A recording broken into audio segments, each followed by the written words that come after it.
ये कहानी एक कंपनी की है जो एक इंसान की उम्र लेकर किसी दूसरे इंसान को देती है। देने वाले इंसान को बहुत पैसे दिए जाते हैं, जिसे अगर कोई अमीर इंसान जो बूढ़ा हो गया हो वो दोबारा से जवान होना चाहता है तो ये कंपनी उस इंसान के लिए एक डोनर ढूंढती है जो अपनी उम्र देने को भी तैयार हो, और फिर इस तरह एक मेडिकली प्रोसेस के जरिए वो जवान इंसान अपनी जिंदगी के कुछ साल बेच देता है। तो फिल्म की शुरुआत होती है फ्यूचर, जहाँ इंसान ने काफी तरक्की कर ली। इस वक्त में एक कंपनी सामने आई जो उम्र के डोनेशन का काम करती है।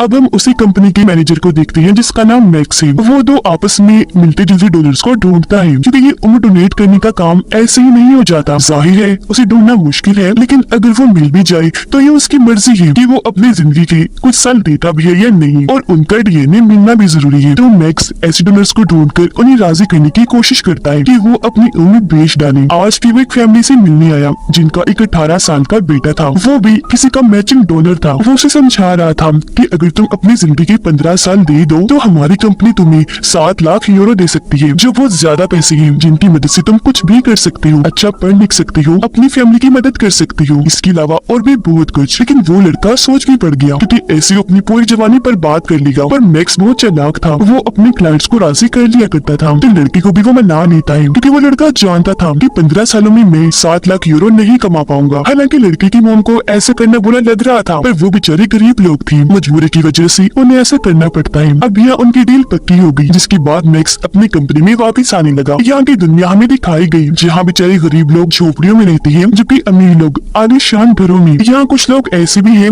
जो इस कंपनी के खिलाफ हैं और अक्सर एहतजाज वगैरह करती रहती है। कंपनी में आने के बाद यहाँ उनकी काफी बड़ी मीटिंग थी, क्योंकि मैक्स और उसके जैसे कई सारे मैनेजर्स को उनकी काबिलियत पर इनाम दिए गए थे, क्योंकि उन्होंने बहुत अच्छा काम किया। बहुत सारे लोग इनको ला कर दिए। यहाँ हमें कंपनी की हेड भी दिखाई जाती है जिसका नाम सोफी है, और ये टाइम डोनेशन वाला आइडिया उसका ही था जो आज तक काम कर रहा था। यह सोफी अपने लोगों को स्पीच देती है। उसकी बातें ऐसी थी जैसे इस प्रोसेस में सबको फायदा है। यह कंपनी के बहुत सारे लोग जानते थे कि ये गलत है, पर बेचारे मजबूर होने की वजह से चुपचाप बस काम करती थी। सोफी यहाँ कहती है कि हम अपने खास वर्कर्स को लंबी जिंदगी देने वाली है, ताकि वो हमारी कंपनी के लिए लंबा अरसा काम करे। वो यहाँ बड़े बड़े साइंटिस्ट के नाम लेती है, कहने लगी कि अगर ये लोग 50-60 साल की बजाय 150 साल जीते तो खुद ही सोच लो ये दुनिया को कहां से कहां ले जाती। इसी चीज को सामने रखते हुए हमने अपनी कंपनी की तरफ से 15 साइंटिस्ट को उम्र डोनेट कर दी है। इसके बाद हमें वो जगह दिखाई गई जहाँ पर उन साइंटिस्ट को रखा हुआ था जिन्हें अपनी उम्र के 15 साल मिले थे। वो अपनी ये जिंदगी पाकर बहुत खुश थे, क्योंकि जवान हो गई थी दोबारा। पर तभी यहाँ एक नर्स आकर उन्हें मारने लगा। उसके हाथ में गन थी, वो सबको शूट कर रहा था, जिससे डरकर सब लोग भाग रहे थे, और इस तरह इस कंपनी को बहुत नुकसान उठाना पड़ा। अब यहाँ एक एडम नाम का ग्रुप था जो इस कंपनी और इसकी टेक्नोलॉजी के खिलाफ था, इसलिए अक्सर वो एडम ग्रुप इस कंपनी पर हमला वगैरह करता रहता था, और ये नर्स भी उसी ग्रुप का था। अब जब इस वाकई का सोफी को पता चला तो उसे बहुत गुस्सा आया। यहाँ हमें 2 काबिल लोग दिखाए गए जो सोफी के लिए काम करते थे, वो उसकी गार्ड थी। अब यहाँ हम इस कंपनी और इसके खुद गर्ल्स हेड सोफी के बारे में और जानते हैं। सोफी अपने इस मकसद के लिए कुछ भी कर सकती थी। अगर कोई डोनर उम्र देने को तैयार ना होता तो ये लोग ऐसा प्लान बनाते थे कि उन लोगों को मारना ही पड़ता था। अगर किसी की जान लेनी पड़ी तो ये वो भी ले लिया करती थी, और एडम ग्रुप को ये लोग अपना दुश्मन समझती थी। तो अब इस हमले की वजह से ये लोग अपने काम को तेज कर लेती है। अब करें बात मैक्स की, वो अपनी जिंदगी में बहुत खुश था, कामयाब इंसान था, और एक बहुत अच्छी महंगी घर में रहा करता था अपनी वाइफ के साथ। दोनों एक दूसरे को बहुत प्यार करती थी। उसकी वाइफ एक हॉस्पिटल में जॉब करती थी। घर जब वो आई तो देखती है कि मैक्स मेरे लिए खाना बना रहा है, तो वो बहुत खुश हो जाती है। अब ये लोग जिस घर में रह रही थी वो इन्होंने लोन पर लिया था, यानी कर्ज लेकर खरीदा था, पर अभी तक लोन उतारा नहीं था। लेकिन यहाँ मैक्स को यकीन था कि मैं लोन चुका दूंगा, तो वो रिलैक्स रहा करता था। उसे बच्चों का बहुत शौक था, और यहाँ ये दोनों हस्बैंड वाइफ काफी अच्छा वक्त गुजार रही थी। अब उसकी वाइफ अपने मॉम डैड से मिलने उनके घर आई। यहाँ मैक्स की वाइफ की डैड भी उसकी कंपनी के काफी खिलाफ थी, इसलिए उन दोनों की इस बात को लेकर बहस हो जाया करती थी। लेकिन मैक्स अपनी कंपनी को बुरा नहीं कह सकता था। वो चाहता था कि लोग इस बात को समझे कि हम कितनी मेहनत करते हैं। फिर शाम को जब ये लोग घर पहुंचे तो ये देखकर इनकी होश उड़ गई कि हमारी बिल्डिंग में आग लग चुकी है और पूरा ही घर जल गया है। उसकी वाइफ को काफी बड़ा झटका लगा, वो काफी परेशान हो गई। तब मैक्स उसे हौसला देने लगा, समझाता है कि रिलैक्स लो, सिर्फ सामान का नुकसान हुआ है, क्योंकि घर का लोन आग लगने की वजह से इंश्योरेंस वाले दे देंगे। तो झटका तो नहीं तब लगता है जब इंश्योरेंस वाले ऐसा करने से मना कर देते हैं, क्योंकि उनका कहना था कि आग मोमबत्ती की वजह से लगी, वो लोगों की लापरवाही है, तो किसी भी नुकसान की भरपाई हम नहीं करेंगे। अब ये सुनकर दोनों हस्बैंड वाइफ काफी परेशान हो जाते हैं, क्योंकि लोन बहुत ज्यादा था। अगर मैं सारी जिंदगी में नौकरी करी तब ये लोन नहीं चुका सकता था, क्योंकि ये लोन 2.5 मिलियन यूरो थे। अब ये लोग अपने वकील से मिलते हैं जो इन्हें बताती है कि अब तुम लोगों के पास बस एक ही सिक्योरिटी बची है जिसके जरिए तुम ये लोन चुका सकती हो। वो बताती है कि लोन लेते वक्त मैक्स की वाइफ ने एक सिक्योरिटी पर साइन की थी कि अगर हम लोन ना चुका पाए तो मैं अपनी जिंदगी के 40 साल बैंक को डोनेट कर दूंगी। ये जानकर मैक्स काफी परेशान हो गया क्योंकि उसे ये बात अब पता चल रही थी अब कुछ नहीं हो सकता था। ये दोनों फंस चुके थे क्योंकि लोन तो इन्हें चुकाना ही था या अपनी जिंदगी के 40 साल देनी थी। तब यहाँ मैक्स कहता है ऐसा मैं करूंगा, अपनी जिंदगी के 40 साल मैं डोनेट करूंगा। पर उसके जैसा मिलता जुलता कोई दूसरा इंसान नहीं था जबकि उसकी वाइफ का था। तो ये दोनों इस वजह से काफी परेशान हो गई। अचानक उनकी जिंदगी इतनी खतरनाक मोड़ पर आ चुकी थी। यहाँ मैक्स फिर भी अपनी वाइफ को काफी हौसला देता है कि तुम परेशान मत हो, मैं फिर भी कोई न कोई रास्ता ढूंढ निकालूंगा। लेकिन जब भी लोग अपने वकील के ऑफिस से बाहर आए तो उसकी वाइफ को गिरफ्तार कर लिया जाता है क्योंकि वो भाग भी सकती थी और बैंक के असूल बहुत सख्त थे। अब जब मैक्स को कोई मदद नहीं मिलती तो वो अपनी बॉस कंपनी के हेड सोफी से जाकर मदद मांगता है। तो वो उसे कहती है हाँ ठीक है मैं तुम्हारी मदद करूंगी। लेकिन 2 हफ्ते गुजर जाने पर भी मैक्स को कोई मदद नहीं मिलती। वो बहुत परेशान हो गया था क्योंकि अब बैंक वाले उसकी वाइफ की जिंदगी से 40 साल ले लेंगे। और फिर आखिर वो दिन आ ही गया। मैक्स अपने वकील के साथ बैंक जाता है ताकि अपनी वाइफ से आखिरी बार बात कर सके, लेकिन उसे इसकी इजाजत नहीं दी जाती। और फिर मेडिकल प्रोसेस के जरिए उसकी वाइफ के 40 साल लेकर किसी बूढ़े इंसान को दे दिए जाते हैं और आज यहाँ उनका लोन खत्म हुआ। अब मैक्स अपनी वाइफ को लेकर घर आता है।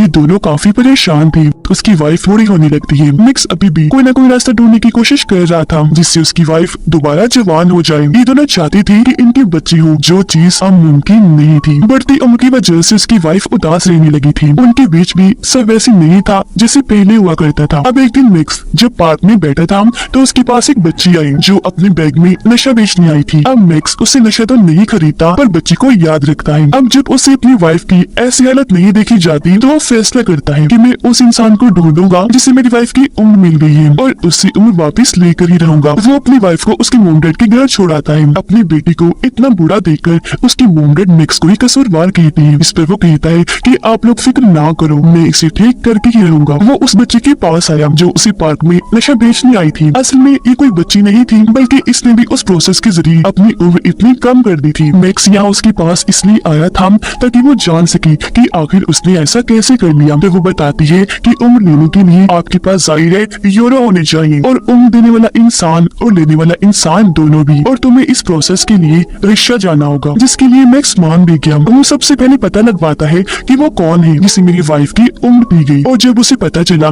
कि वो एक औरत है तो ये जल्दी से उसके पास जाकर उसे बेहोश करके अगवा कर लेता है। फिर वो जाता है अपनी वाइफ के पास और उसे सारी बात बता देता है। वो यहाँ मैक्स का साथ देती है। और वैसे ही भला कौन है वो इंसान जो अपनी जवानी को वापस पाना नहीं चाहेगा। सब कुछ पीछे छोड़कर ये दोनों अपने मुल्क को छोड़ने का प्लान बनाते हैं। पर जब भी लोग जा रहे थे तो इन्हें पता चला कि ये लड़की जिसे इन्होंने अगवा किया है वो कंपनी की हेड सोफी की बेटी है और मैक्स की वाइफ की उम्र उसकी बेटी को नहीं बल्कि सोफी को डोनेट की गई थी। लेकिन ये बात मैक्स को आखिरी वक्त में पता चली थी, इसलिए वो फिर भी उसे साथ ले जाने के लिए राजी था क्योंकि ये लड़की सोफी की बेटी है। तो हो सकता है दोनों का डीएनए मैच हो जाए और इसमें से मैक्स की वाइफ को 40 साल मिल जाए। अब जब सोफी के दोनों गार्ड्स को सोफी की बेटी की अगवा होने का पता चला तो उन्हें लगा कि ये काम भी जरूर एडम ग्रुप ने किया है। पर ये लोग सोचते हैं कि एडम ग्रुप हमारे लोगों को मारता है, अगवा नहीं करता, तो ये काम उनका नहीं। अपने शातिर दिमाग से दोनों गार्ड्स ये पता लगवा लेते हैं कि ये किसी और का काम है और क्योंकि इनके पास हर चीज की एक्सेस कंट्रोल था तो वो जल्द ये मालूम कर लेते हैं कि ये काम उनकी एक वर्कर मैक्स का है। और वो भला ऐसा करता भी क्यों ना, जिस कंपनी के लिए उसने अपनी जान तक लगा दी उसी कंपनी की मालिक ने उसकी वाइफ की उम्र ले ली। अब सोफी की बेटी को लेकर ये समंदर के जरिए बॉर्डर को पार करते हैं। इन्होंने उसे एक बॉक्स में बंद कर दिया था, पर जब ये पोर्ट इन्हीं बंदरगाह पर पहुंची तो वहाँ सिक्योरिटी काफी सख्त थी, तो ये लोग पकड़े जा सकते थे। लेकिन मजबूरी थी तो आगे बढ़ना भी जरूरी था। तो इस मकसद के लिए वो एक फैमिली का इस्तेमाल करते हैं जिनकी गाड़ी में मैक्स, उसकी वाइफ और सोफी की बेटी थी जिसे इन लोगों ने बॉक्स में बंद किया हुआ था। हालांकि सिक्योरिटी को शक हुआ पर मैक्स सब अच्छे से संभाल लेता है और इस तरह ये बॉर्डर पार कर लेते हैं।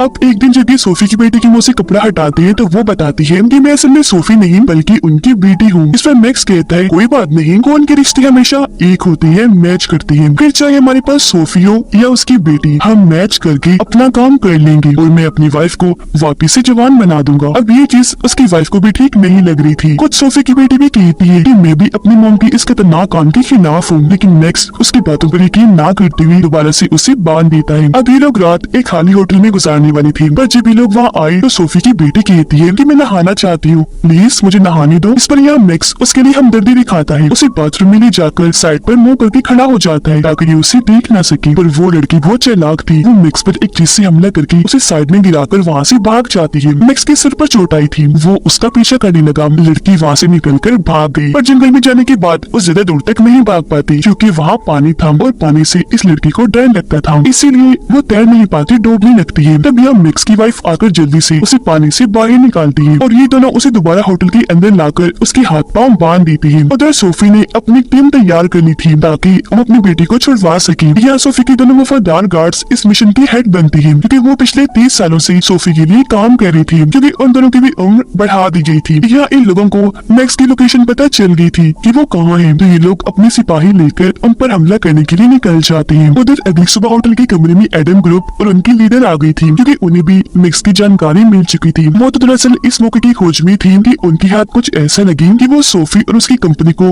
भारी नुकसान पहुंचा सके और अब उनके पास काफी अच्छा मौका आ चुका था क्योंकि खुद सोफी की बेटी उनके कब्जे में थी जिसको बचाने के लिए सोफी कुछ भी करेगी। अब यह एडम ग्रुप वाले और उनके लीडर इन तीनों को ही बंदी बना लेती है। तब यहाँ मैक्स उनके लीडर को समझाने की कोशिश करता है कि देखो हमें कुछ मत करना, हम तो खुद इस कंपनी के खिलाफ हैं। जिस पर लीडर कहती है कि हाँ जानती हूँ, क्योंकि सोफी खुद जवान होना चाहती थी और उसका डोनर, उसकी मैचिंग इस दुनिया में तुम्हारी वाइफ के अलावा और कोई नहीं था, इसीलिए उसने अपने मकसद के लिए तुम दोनों को फंसाया और तुम्हारे घर में जानबूझकर आग लगा दी थी। ये सब होने के पीछे उनका एक पूरा प्लान था क्योंकि अपने मकसद के लिए वो कंपनी वाले कुछ भी कर सकते हैं। और देखो तुम्हारी वाइफ को बूढ़ा करके उन्होंने तुम्हारी जिंदगी पर बात कर दी। अब तक मैक्स इस सब से अनजान था, पर आज ये सब जानने के बाद उसे दुख हुआ। उधर सोफी और उसकी पूरी टीम इन पर हमला करने, अपनी बेटी को बचाने आ रही थी और ये चीज तो एडम ग्रुप की लीडर चाहती थी क्योंकि उसे किसी भी हाल में सोफी चाहिए थी ताकि वो उसे उसके गलत कामों की सजा दे सके और पूरी दुनिया को दिखा सके। अब मैक्स के पास और कोई रास्ता नहीं था अगर वो अपनी वाइफ को जिंदा देखना चाहता है तो, इसलिए उसे